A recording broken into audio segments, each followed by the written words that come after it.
I want to talk about Bon Iver. Okay. Because I'd been a fan of Bon Iver for a really long time, and I had never seen him in concert, and I finally got to. I did not really get into Bon Iver until way later. I was just completely fucking smitten by 22 A Million. I thought that album was brilliant. Pretty amazing. And obviously I had heard like Skinny Love prior to then and like some other of his tunes, but 22 A Million really grabbed me just because of like how he was like really changing things and like doing something completely different with like folk and like indie rock music.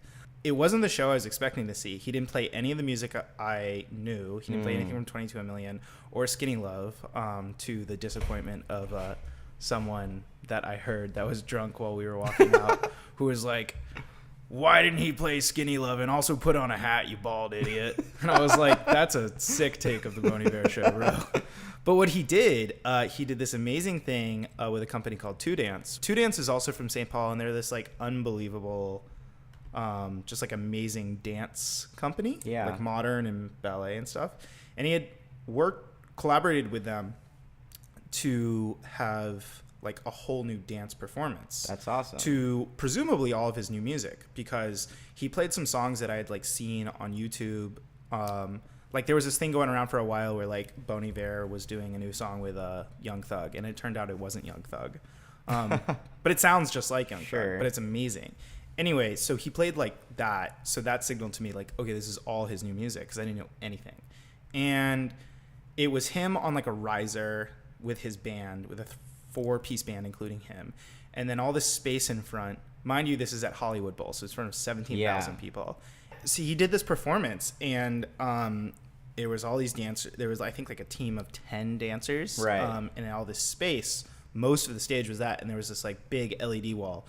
And it's just one of the coolest conceptualized projects I've ever seen. The visuals went along with it. The dancing went along with it. It really like brought you into his world. And totally. I watched an interview with him about it after I saw the show.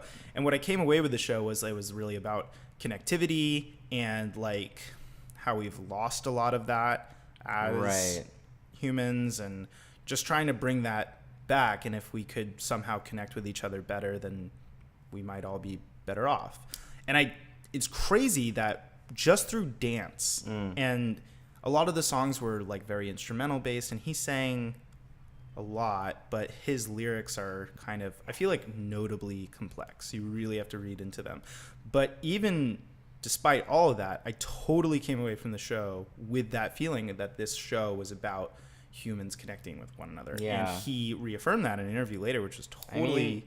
it just made me realize, like, oh my God, if you design a show well enough, then you can...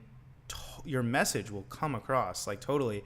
And it made me really happy that 17,000 people were willing to come out to watch Bon Iver's art experiment. This was the third time he had ever performed this. He performed it in St. Paul. With the dance.